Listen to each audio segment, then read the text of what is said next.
Okay guys, magandang hapon po. Magandang araw po sa inyong lahat. Ngayon po ay gagawin natin kung paano natin set yung inyong document sa Photoshop. So, ang tawag po dyan ay setting up your document. Okay, una po ay File.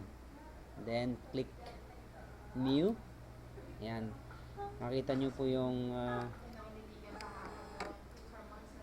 new window na makita nyo dyan yung properties ng inyong image o kaya nagagawing project o document sa Photoshop.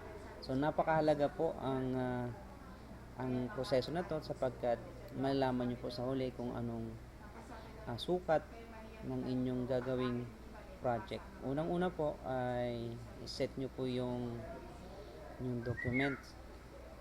Kung custom po, gamitin po natin ang napakadaling gamitin ang inches sapagkat pwede nyo pong i-convert yan, madaling convert sa feet.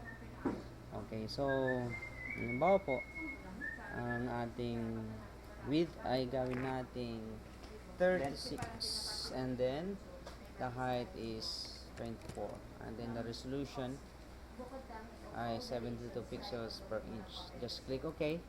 Ayan.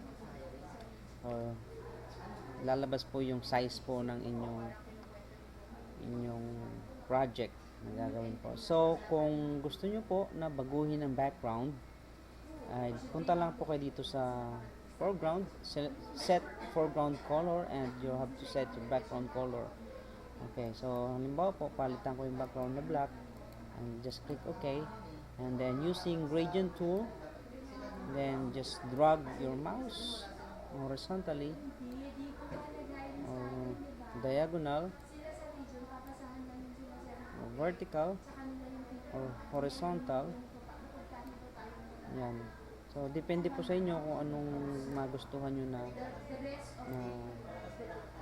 ayan. Okay, yan na po. So, ganun lang po ang paraan para ma-set up nyo po yung properties po ng inyong project. Yung height, yung width, yung resolution, at yan po ay yung tinatawag na background na kung saan gagawa ko yun ng image o kaya text at yan po ay inyong nakasalalay doon po sa properties ng inyong documents. Maraming salamat po.